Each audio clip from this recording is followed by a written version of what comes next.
Hi, everyone. Welcome to the Fullest Podcast. I'm your host, Nikki Bostwick, and I'm so excited to connect with and introduce you to Mollie Engelhart. I've been such a big fan of hers for so long. Mollie, I'm so excited to have you on the podcast. Mollie is the executive chef and owner of Sage Plant Based Bistro and Brewery in Los Angeles.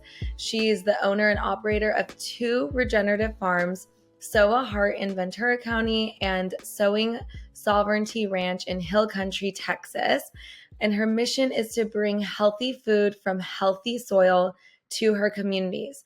Not only does she do all of this, she's also a mother of 5 children and a wife, a film producer, a poet, and a thought leader, examining the connections of humanity, family, soil, food, and culture, constantly questioning where do we go from here. Hi, Mollie. Hello, thank you so much for having me.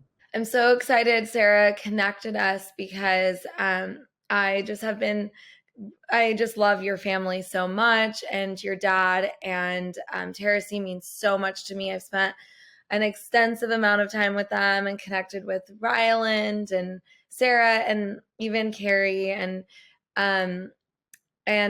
And I'm just so excited to connect with you because every time I meet them, Matthew is always like, you need to talk to Mollie. You and Mollie have so much to talk about. And finally, when Sarah texted me, I was like, yes, I can't wait because I love what you're doing. And I'm so curious, there's the family business, but you started your own restaurant. Let's start there. Why do your own thing? I'm not good at being a follower. I'm kind of, I've always felt very passionate to be able to do what I feel. And I feel like I've been led by God for most of my life. And I feel blessed to have that guttural connection of knowing what's to do and how to move. And if I'm doing something with somebody else, often I'm then ignoring my guttural instincts because it's we're making choices by committee. And Ryland always says I'm a benevolent dictator, but I'm not a benevolent dictator, but I do feel very grounded in my ability to make choices about knowing what's next and okay, take the next step. And then also grounded in my ability to be afraid and still move forward. And I feel like being in another organization, I'm having to move with everybody else's fears and anxieties and their guttural instincts and choices. And so I chose to go on my own because I do feel powerful that I want to trust my intuition. And I couldn't do that inside of an organization where we were by committee. Yeah, I love that. I agree. And I feel the same. So you have a really cool upbringing, or so I've heard. I want to hear a little bit about, you grew up, I think, outside New York City, right? On a farm. In upstate New York, not Yeah. 4.5 hours from New York City, so pretty far away. I grew up on a farm. My mom made dresses and sold them at the farmer's market. My dad was a carpenter, and I had 4 parents because my mom and her identical twin married my dad and his brother. So we had 4, identical twins are biological. No, yeah. So Wow. I had 2 mothers and 2 fathers because brothers married sisters. I really only have 1 father. My Uncle Scott is not quite a father figure, but he's a little bit. But I do kind of have 2 mothers because my kids call Grandma Jean and Grandma Ginia because they're twins. And genetically, they're the same. And sometimes me and my cousin would go out when we were younger and we'd be like, okay, so genetically we're siblings, but in reality, we're cousins. Can you guess how that could happen at bars and stuff when we were younger, but nobody could figure it out. But anyways, so yeah, we had a really unique upbringing in that way.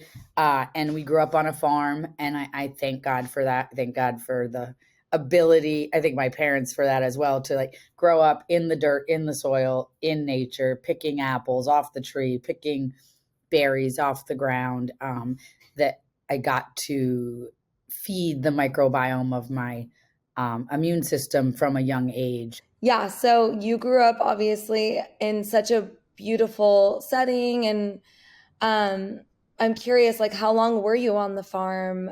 And like, did you move to San Francisco after when your dad I was moved? already in California when my parents moved to San Francisco. So I lived in Ithaca or Danby on that farm it was like 27 acres. And I lived there it was a small apple farm.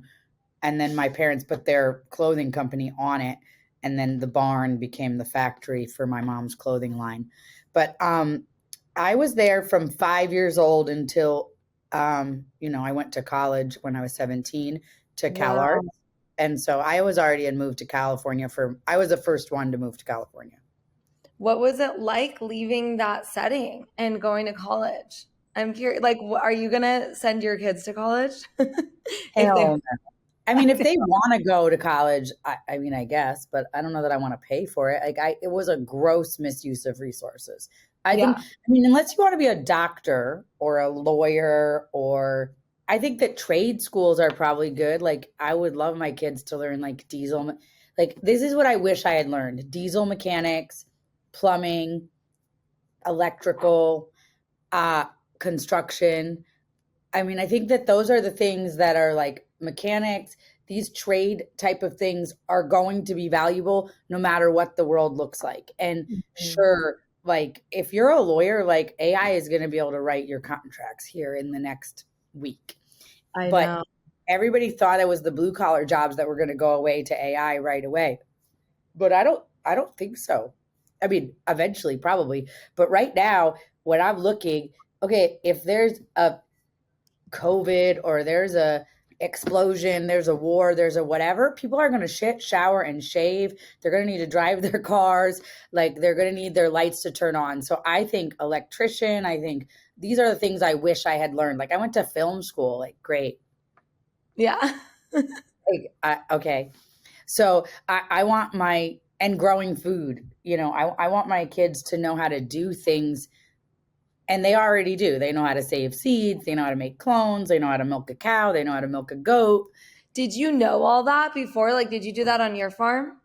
Or Yeah, I say I'm the last generation of women that knows how to do everything. Like I know how to sew, cross stitch, knit, crochet, bake bread, cook food.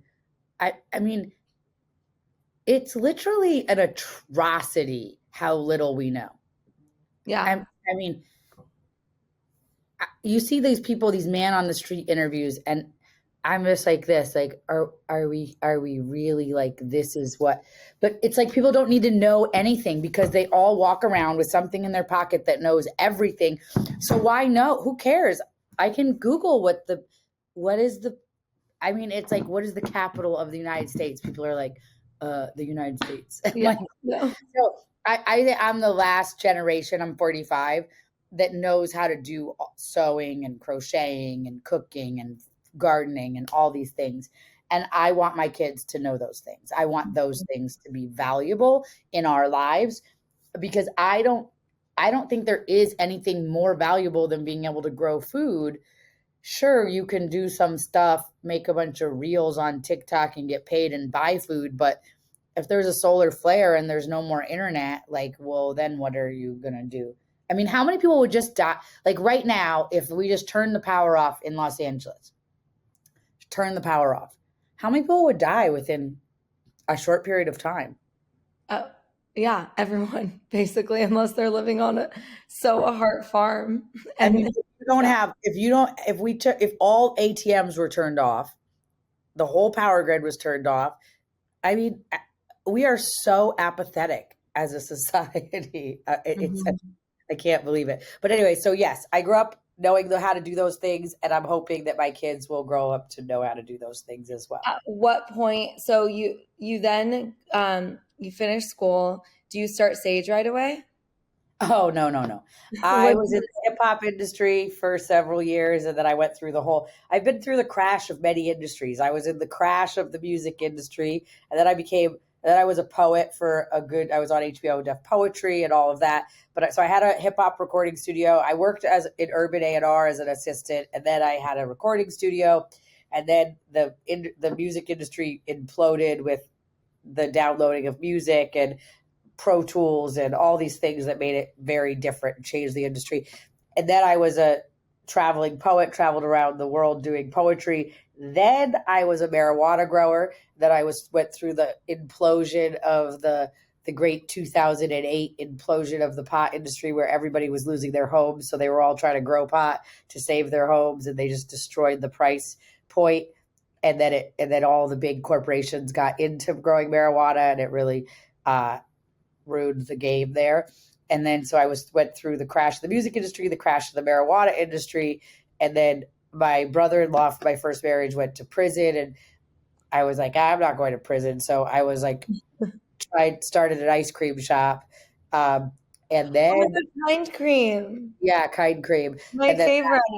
Kind Cream led to Sage, which led to Heart Farm, which led to my family, Sage led to my family. And so that's how you kind of get to where we are today. And then, so you started the farm in California, and obviously I'm sure COVID inspired you to start something in Texas. Like, what are your plans? Are you still working on like developing it? Yeah, we're still raising the money right now. We're building already, but we're raising $1.7 million to do the brewery and the hospitality and the event space and everything like that.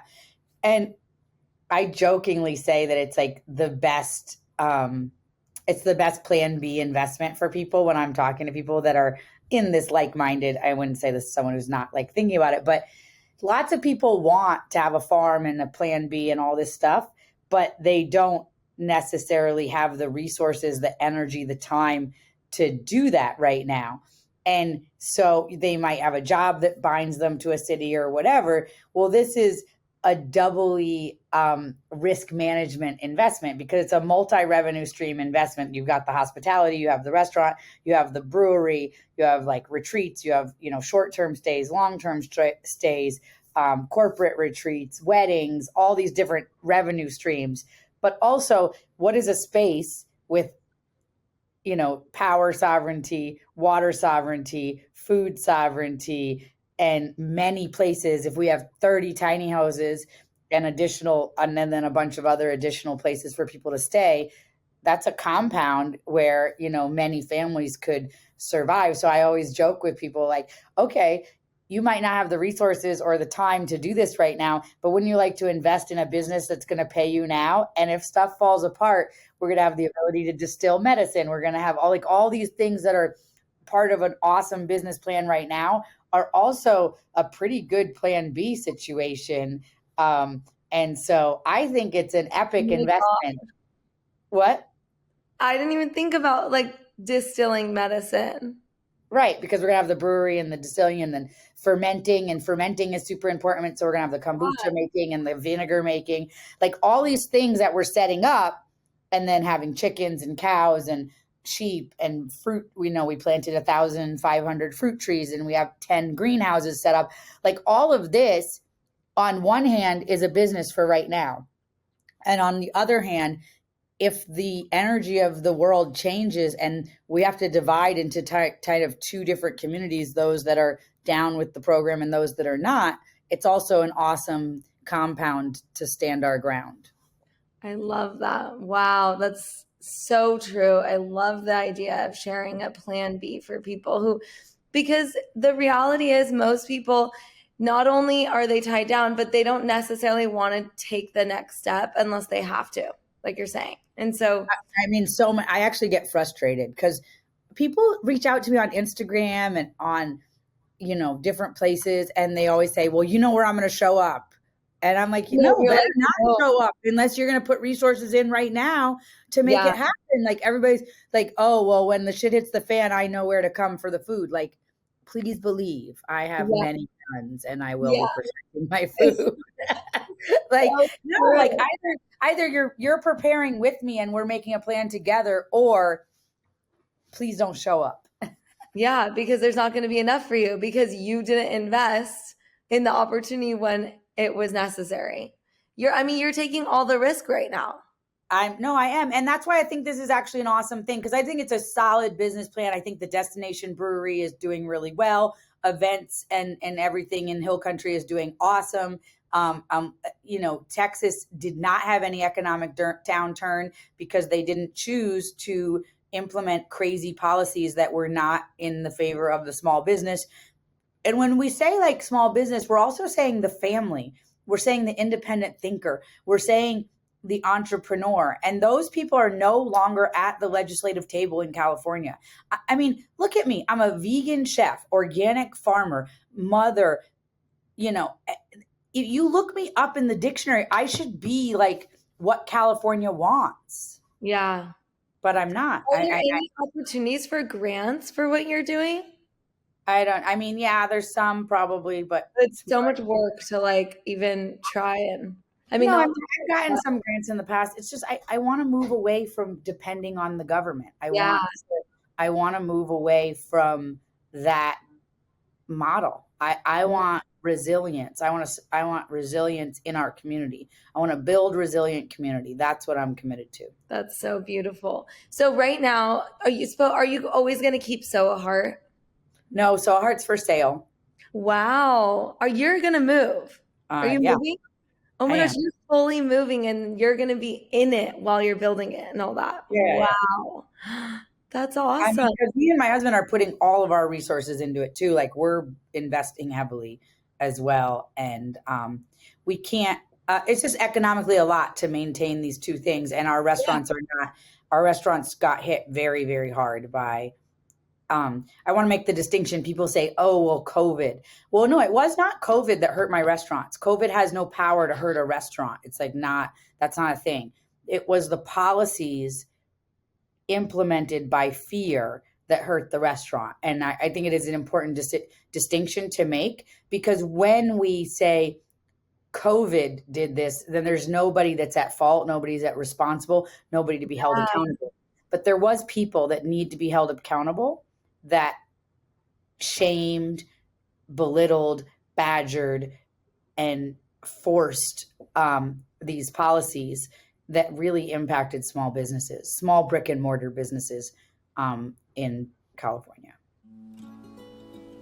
Hey everyone, I am so excited to share with you a company that I've admired for so long called Shepherd's Dream. They've been devoted to making the highest quality all natural bedding on earth, made from eco wool, organic cotton, and responsibly sourced latex. The reason I love their heirloom quality mattresses so much is because not only are they free of anything harmful, chemical, or synthetic, but they actually offer all wool, 100% wool mattresses that don't have any springs in them. And from some of my interviews in the past, I've actually learned that some of these springs can be conducting energy along with different telephone poles, wires, cell phone towers, things like that. So if you really want the most restful sleep that also is not conducting any energy in terms of EMFs, this is the mattress to go for, to have for your family, so that you're wrapped in pure, safe, healthy, luxurious comfort that's going to last for years. Discover the practical magic of mattresses and bedding that honor you and the earth. For 10% off your Shepherd's Dream order, use code THEFULLEST at checkout. I want to take a moment to share with you about a practice that I've enjoyed incorporating into my personal monthly routine, and one that I'm so excited to become your new favorite healing ritual, because we just launched our own version for our community to experience as part of their well-being routine, called Womb Protector, a blend of pelvic steaming herbs. Pelvic steaming is a long forgotten practice that's been used for centuries across many cultures. We created our own kit and herbs for the most user-friendly, elevated steaming experience, allowing modern-day women the opportunity to reconnect to the ancestral wisdom of the womb. At The Fullest, we believe that mental health is the foundation of wellness. Our mood affects every aspect of our lives, so self-care is an important tool that we have to stay well. So when we realized that even just steaming once every 28 days can improve emotional and mental conditions such as depression, anxiety, and fatigue, we knew it was important to bring this ancestral ritual to the forefront of holistic wellness. I personally used it postpartum with both my children to heal tender tissues that may have been stretched or torn during the birthing process.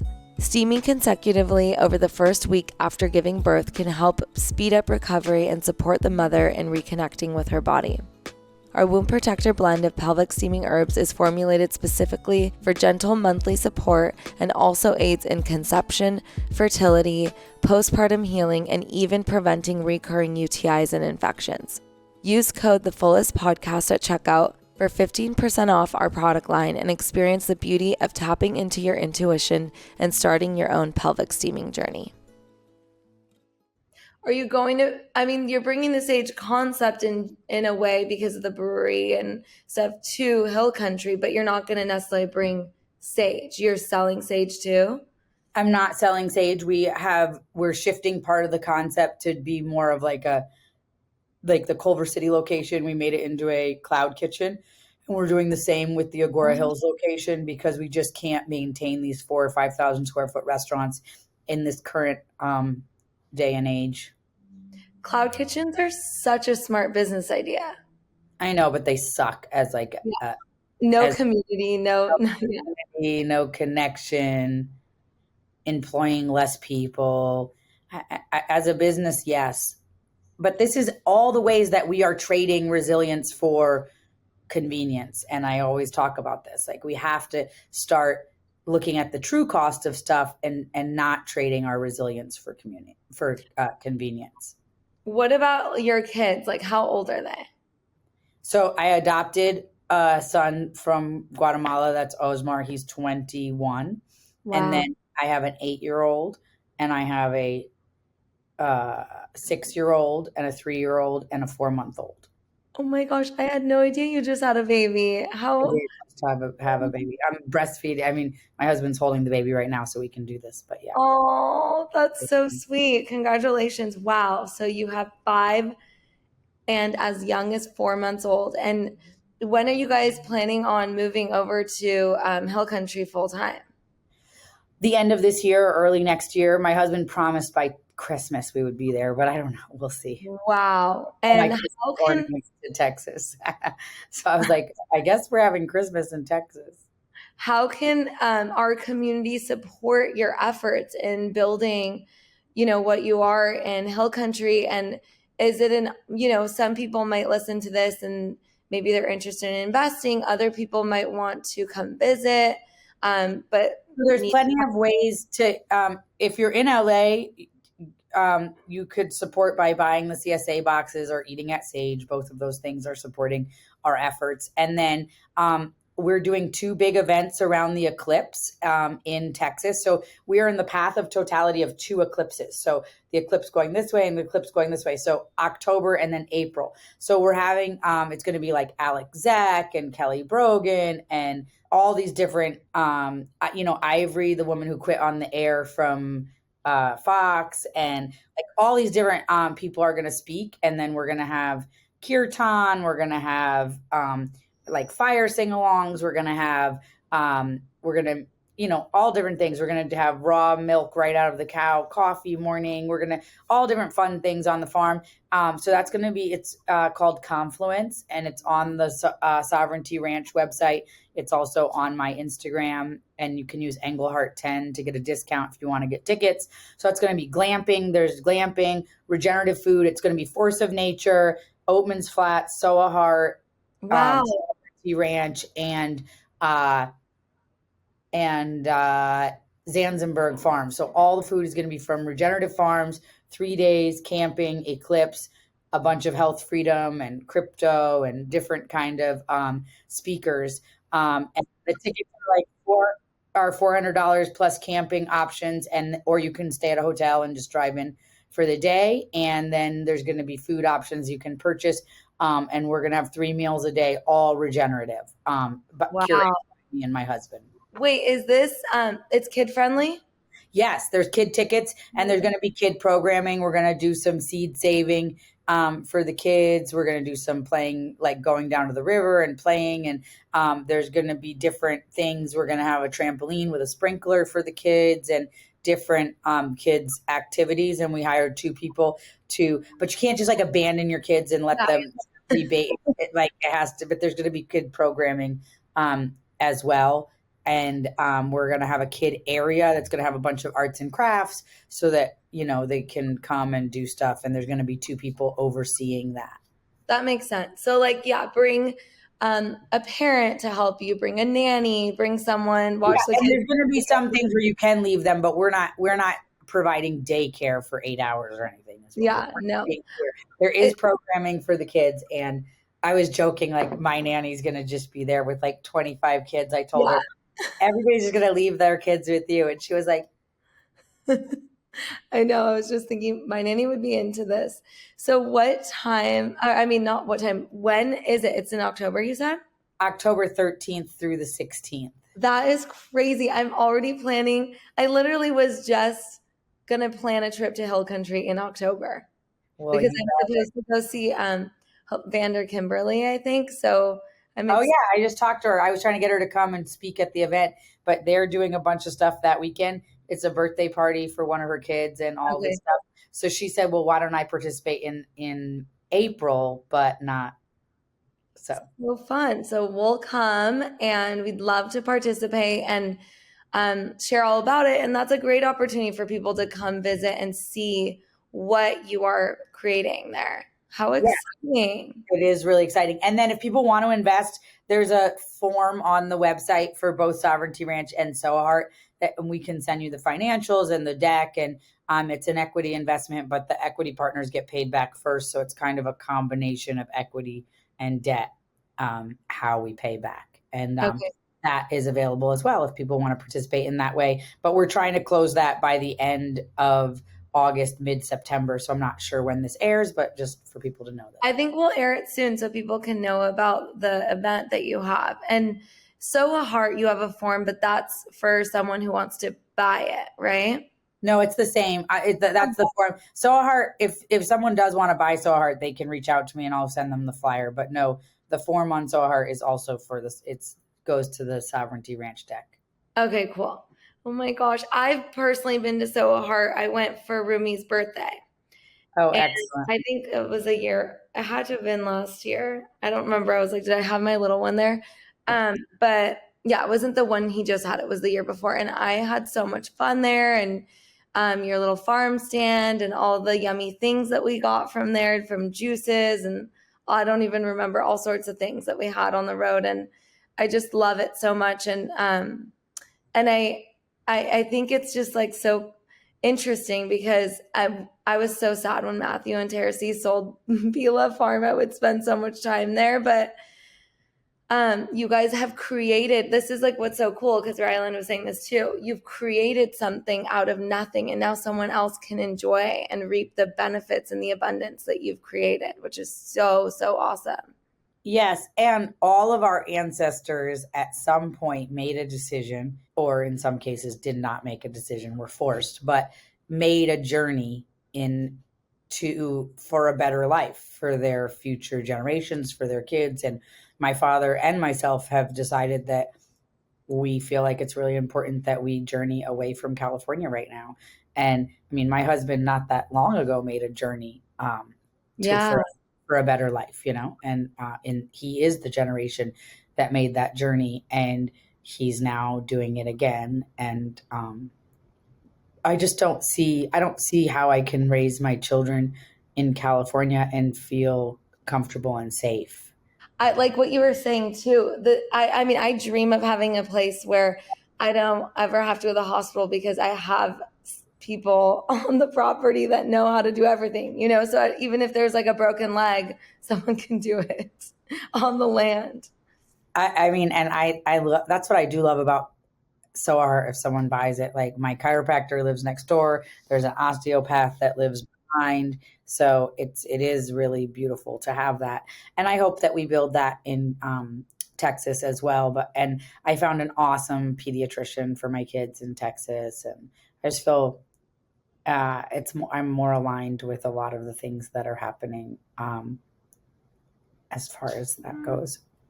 And I'm currently homeschooling my kids, and that is a whole nother, thing to do on top of 4 restaurants and couple of farms and breweries and four kids, little kids. So. Do you ever sleep? Yeah, I do sleep. I think sleep's super important. With your, do you co-sleep with your with your kids or just the little I one? co-sleep with all four of them. Oh my gosh. What kind of bed do you have? Two California Kings we built a special bed that fits two California King mattresses. You need to share a photo with us. That's amazing. I've seen like the custom beds that can like take up a whole room and I'm always like dreaming about them. That's awesome. I never thought I'd be a crazy co-sleeper, but honestly, I'm lazy and I feel strongly about breastfeeding, but I can't imagine every time the baby needs to eat that I get up and fill a bottle and heat it up. And like, it seems like the craziest, like how in the world could that be easier? Like, I'm like, I know. Mouth. But my kids, here's the thing, I've always worked a lot. And I've never spent one night away from my children. And so what I offer my children, what is missing in other ways, I offer them in other ways. And so I feel really strongly that when they want to leave the bed, they can leave the bed. And I mean, I'm not going to have like pubescent boys like staying like, I mean, I've already talked to my son Rio, like when you're 10, I think you need to sleep in your own room if you haven't decided before that.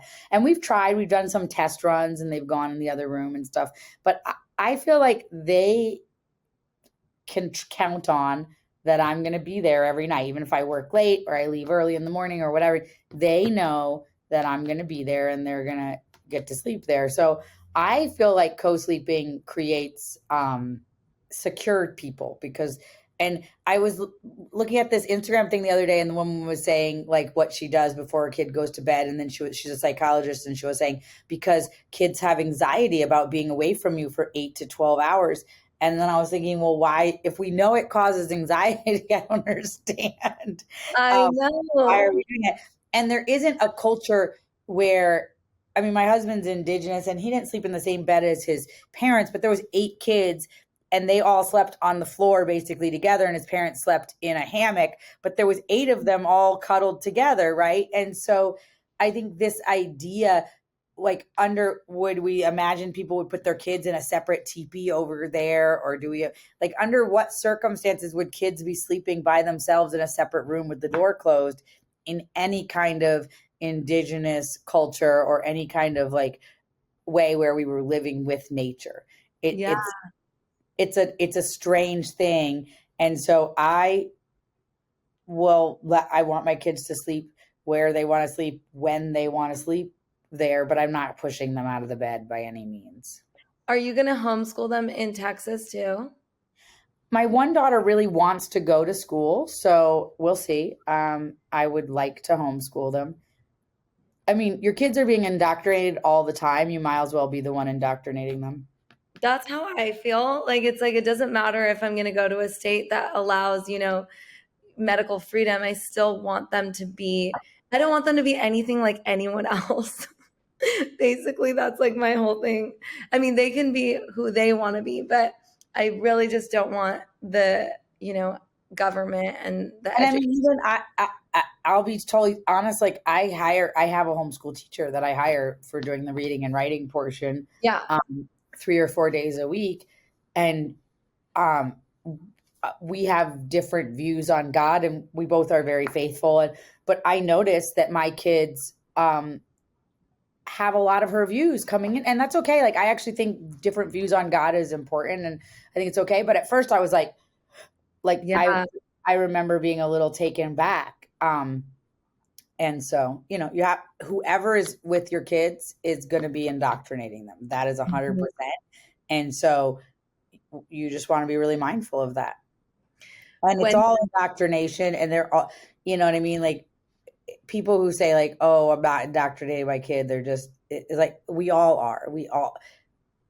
My kids are going to talk about earth and soil and microbiology in the soil much more than somebody else. Ruby talks all the time about Mother Earth. Is that going to dissolve to Mother Earth or not dissolve to Mother Earth? Well, that's Rylan. That's coming through him, So to me, that's we are all indoctrinating our children. Yeah. And it might as well be us though, doing it. Yeah. What about screens? What's your After dinner, after dark, after vegetable, after bath. And what type of, do you have like certain types of shows or whatever that you allow them to watch, or you don't care? I definitely care. I try to keep it innocent. I feel like just want them to be able to be children. I don't want them to be stuff that has meanness in it and fighting. I try to avoid, but it's not always possible. And Yeah. they don't have any video games. They've never played any video games, nothing like that. Okay, so you're planning this event in October. I'm so excited. I'm for sure going to buy tickets and come. So we will definitely share more, not just on this podcast, but any sort of like newsletter and social media. We'd love to support. And when are you personally moving there? Like you said, by December. By the end of this year, yeah. And then people are able to invest. Are other people like trying to move on the land with you? That's not an option. Well, we're looking at possibly doing another thing where people could put a tiny house and they would own the tiny house, but it would be kind of like a condo. And we're trying to like formulate how that would work, where they don't own the land, but they own the house on the land. And then maybe if they don't live there, we could rent it out Airbnb and split the money. And then if they did live there, they would pay some kind of like homeowners association fee or whatever into the land. So we are actually looking at that right now and trying to figure out a model on how would that work and what would be the economics of it. That's so exciting. How fun. You're so entrepreneurial and all the things you believe. I do too. So it's just so fun to connect with you, and hopefully I'll see you either in October, probably in October, because I can't believe it's already August, and excited to chat with you more. So definitely, if you guys are listening, connect with Mollie, tell people how they can go to your website and follow you. I'm Chef Mollie on Instagram, and then you'll see the Sage restaurant, the Sovereignty Ranch, and all of those are in my bio. And yeah, I'm excited to connect with all of you. I'm excited about health and motherhood and natural birth and food and farming. So those are all the things that I'm inspired about in the world. Yeah. Thank you for being curious. Thank you for being so thoughtful and joining us. It was so wonderful to connect.